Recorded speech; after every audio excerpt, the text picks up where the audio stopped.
En direct de chez BMW Saint-Ouen-l'Aumône. J'ai 2 heures à passer en récupérant ma voiture, donc je me dis que c'est le moment de faire un live. On va parler du jeu de la vie de Mario Bros.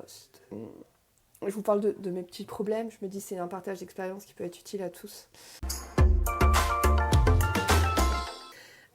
Donc dites-moi si vous avez déjà joué à Super Mario Bros. Est-ce que vous avez déjà bouffé des fleurs pour aller balancer des boules de feu? Il y a une super énergie aujourd'hui, donc je ne pouvais pas passer à côté, je ne pouvais pas ne pas être avec vous aujourd'hui à kiffer votre vie. Et en fait, je me dis, je vais venir en live pour montrer à quel point échouer, c'est cool. Le nombre de fois où, dans un passage à Mario, vous aviez un gros trou et vous avez dû sauter pour arriver à l'autre bout, et que vous êtes tombé dans le trou, Mario, et en fait, vous étiez mort de rire de vous casser la gueule dans le trou. Bonne journée, Booba. Ça va, merci. Donc, reconnectez-vous à cette joie de perdre dans les jeux vidéo. C'est un kiff, parce que avant de passer un niveau, avant de passer du niveau 1 au niveau 2, vous allez perdre 15, 20, 30, 50 fois. Coucou, coucou. Donc, dites-moi si vous avez déjà joué à Super Mario Bros, si vous êtes déjà tombé dans un trou, et si vous avez déjà perdu bêtement des vies, et dites-moi si vous avez ri. Et je sais pas si ça vous arrive, mais moi, quand je joue avec des amis et qu'on se plante et qu'on rate, on est mort de rire. Et regardez dans votre vie à quel point, coucou Salem, salut Cyril, à quel point dans votre vie, dès que vous vous cassez la gueule, c'est la fin du monde.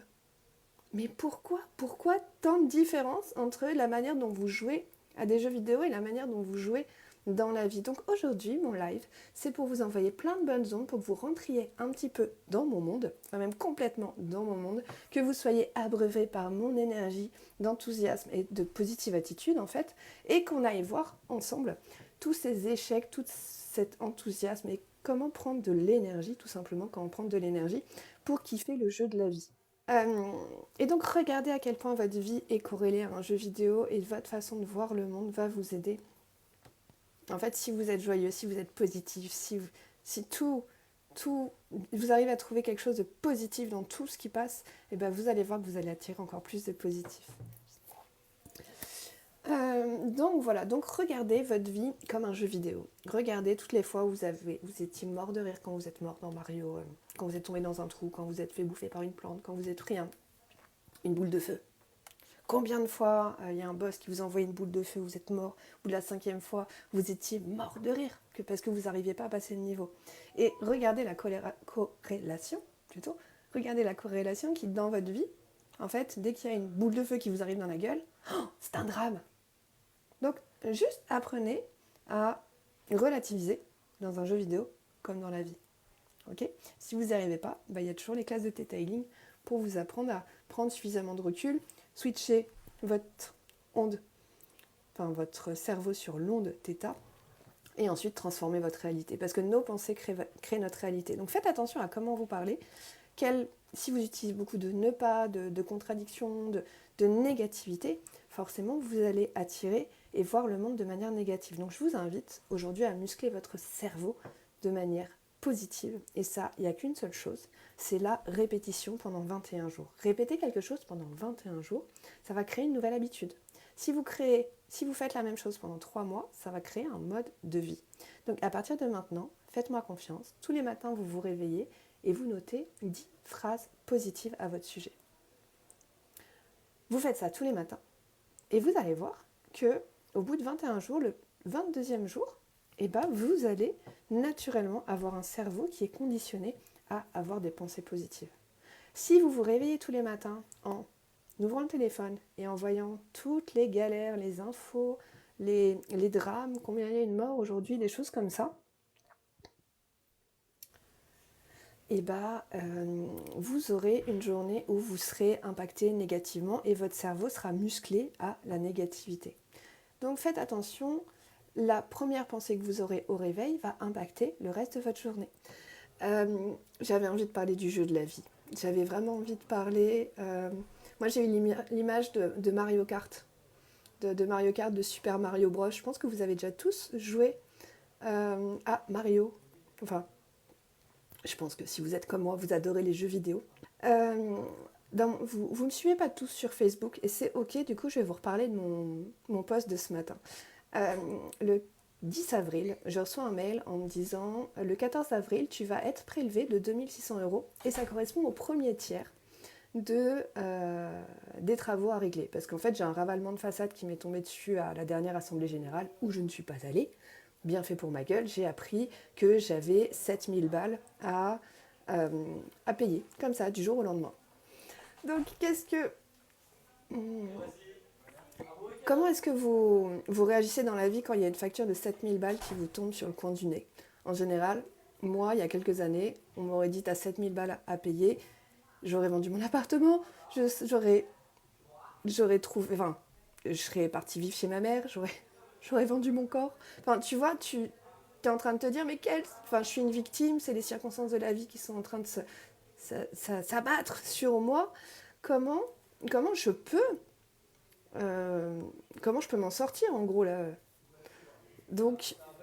Et en fait, quand j'ai appris cette nouvelle-là, les 7000 euros qui me tombent dessus, eh ben, j'étais dans la gratitude. Et je me suis étonnée moi-même à me dire mais c'est quoi ce bordel, c'est quoi cette réaction, c'est quoi ce comportement, qu'est-ce qui se passe, qu'est-ce qui se passe. Et en fait j'étais dans la gratitude parce que moi je suis manifesteur générateur en human design et en gros j'ai une idée, je vais me mettre en action, je vais l'obtenir et ma vie elle est facile comme ça. Et je pensais que c'était comme ça pour tout le monde, mais en fait non, il y a des personnes qui sont plus ou moins prédisposées à manifester plus rapidement, plus facilement.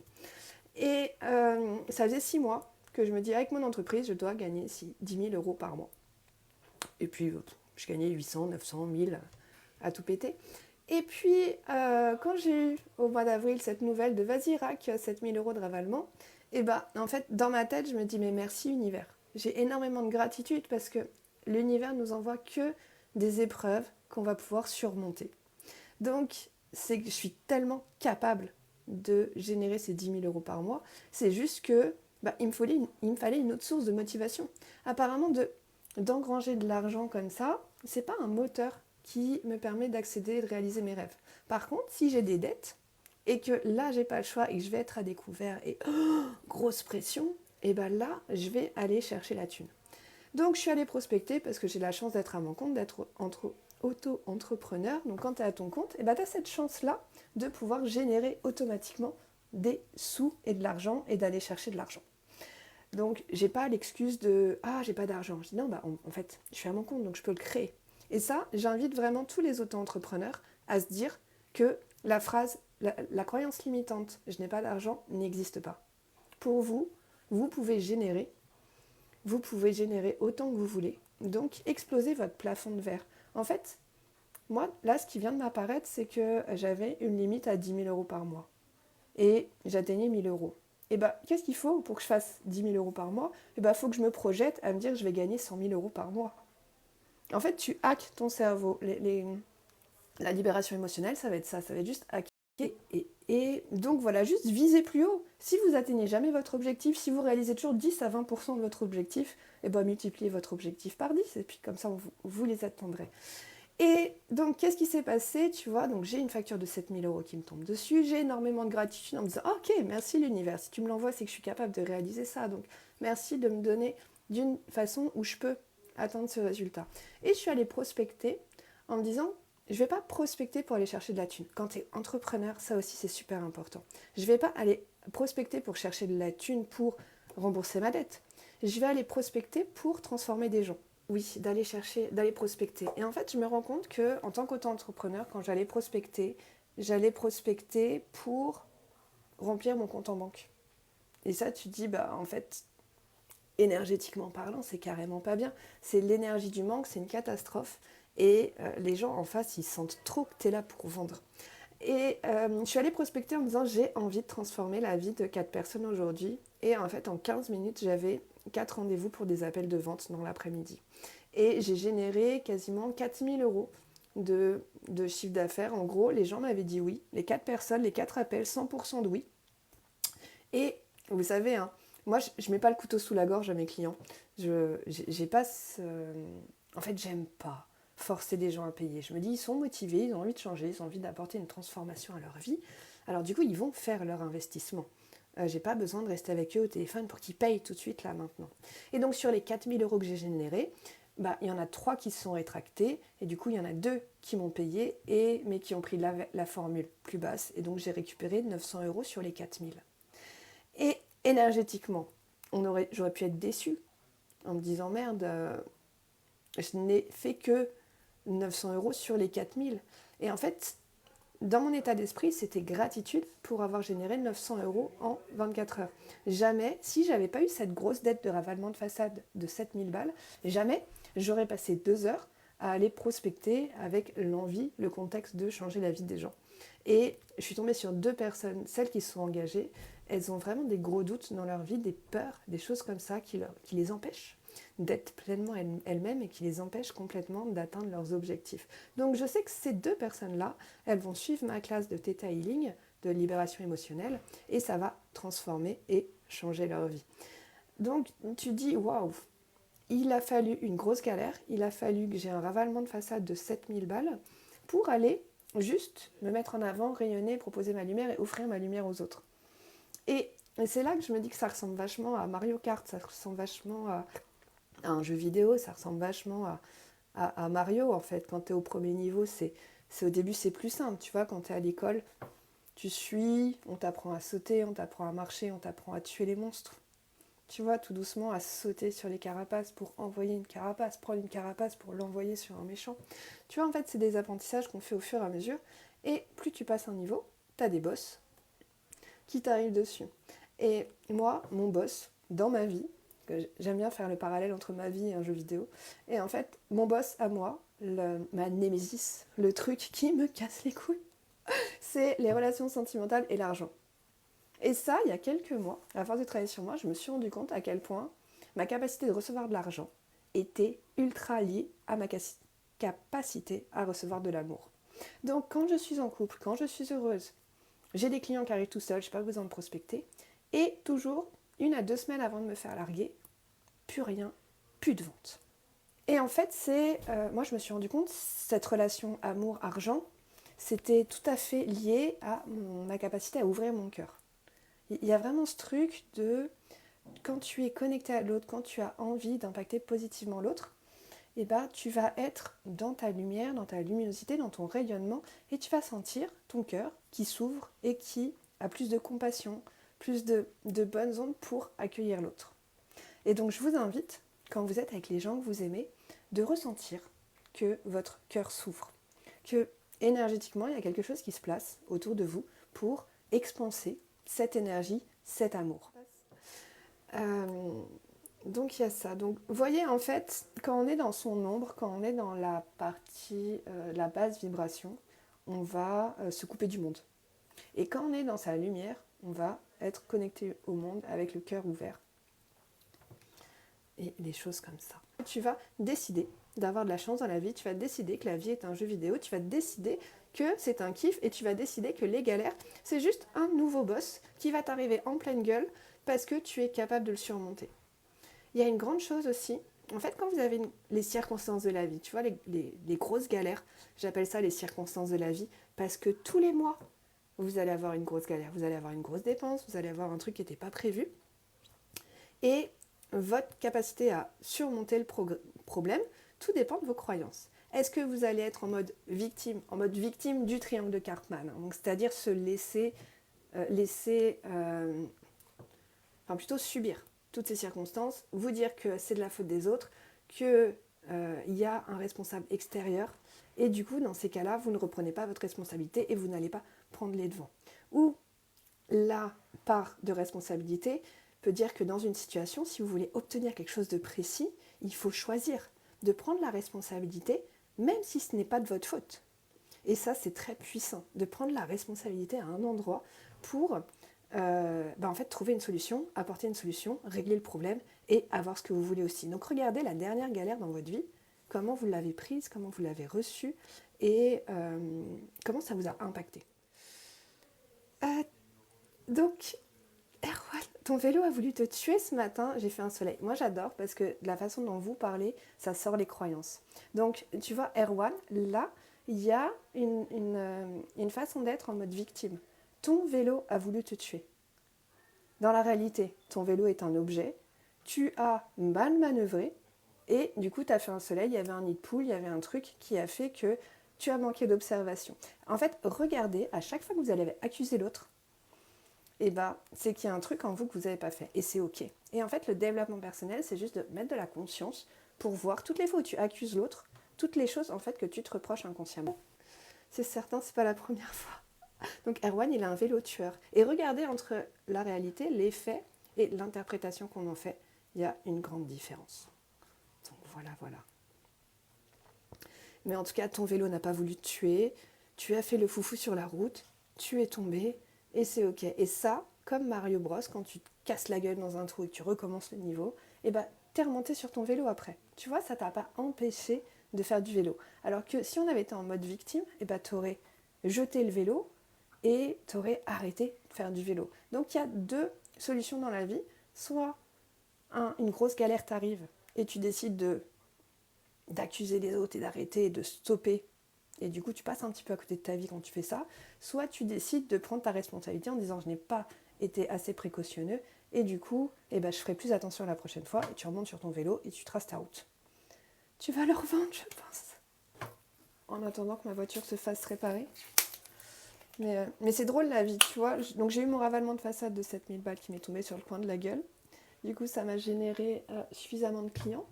Et ce qui s'est passé derrière, c'est que hier, je me suis dit, bah tiens, tu vois, mes racines, là, tu sens que j'ai pas été chez le coiffeur depuis longtemps. Donc, je devais aller chez le médecin. Donc, j'ai pris rendez-vous chez le médecin. Je suis allée prendre rendez-vous chez le coiffeur. Et je suis allée prendre rendez-vous pour ma voiture où je tardais un petit peu.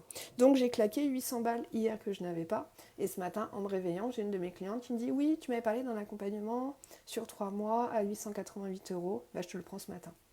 Donc, c'est dingue. En fait, quand tu es aligné avec toi, il n'y a plus de problème.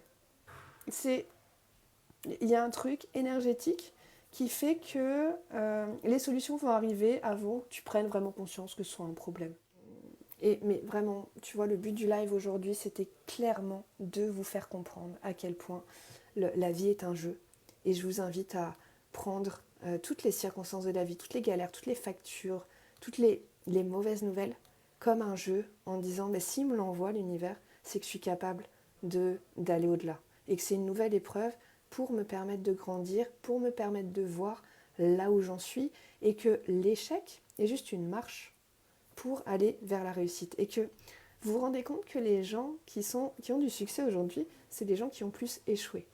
Et moi, j'en ai parlé ici dans certains lives de tous mes échecs pendant mon coaching de leadership. Enfin, tous mes échecs au long de ma vie, hein. C'était pas que pendant un coaching. J'ai eu mon permis au bout de la 5e fois, je suis allée au bac, je devais récupérer 6 points, j'en ai récupéré 0.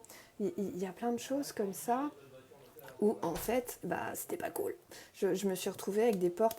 Je suis allée en prépa orthophonie, mais il faut être, tu vois, moi je suis habituée à être entre 8 et 12 au niveau des notes quand j'étais à l'école. Là, quand tu es en prépa, c'est un concours, donc il faut avoir 18 ou 20, et puis le jour du concours, il faut y aller. Donc je suis allée passer 8 concours à la fin de l'année, et j'ai eu 0 €. Crois-tu que ça m'aurait découragée? Non. Je suis partie après à la fac. Bon, il y avait le CPE, il y avait le bordel, il n'y avait pas de cours. Donc j'ai quand même eu mon premier semestre, je ne comprends pas comment, encore pourquoi, ni comment. Et j'ai repris une deuxième année. Bon, je pense qu'à l'époque aussi, j'avais 21 ans, je ne savais pas trop ce que je voulais faire de ma vie, donc la fac c'était bien, c'était une petite voie de garage en attendant. Mais je t'en prie Brigitte, avec plaisir, si ça peut t'inspirer. Moi, le but c'est vraiment de transformer vos vies pour que vous relativisiez et que vous y alliez. Tu vois, il y a vraiment un truc vous avez tout à l'intérieur de vous. Donc, il faut juste le sortir parce qu'il n'y a personne qui vous apportera une baguette magique en disant tiens, c'est cadeau, tiens, tu veux cette baguette magique? Donc, c'est à vous de générer ça. Donc, voilà, juste reprenez confiance en vous et c'est vous qui générez. Et donc, j'ai raté ma prépa, j'ai raté mon bac, j'ai eu mon permis au bout de 5 fois. Et quand la 5e fois, il m'a dit que je l'avais, je me suis mise à pleurer parce que j'étais persuadée qu'il allait me dire non, tu vois, tellement conditionnée à dire mais de toute façon, t'es nulle. Et là, vous voyez, mon nom de famille, c'est pas un pseudo, je m'appelle vraiment Victoire. Et je sais pas pourquoi, depuis que je suis petite, je dis que j'ai de la chance. Et du coup, j'ai de la chance. Donc, je vous invite à vous conditionner, à vous dire aujourd'hui, j'ai reçu une baguette magique. et j'ai de la chance et c'est moi ma baguette magique, c'est mes actions, c'est ma volonté et c'est ma vision.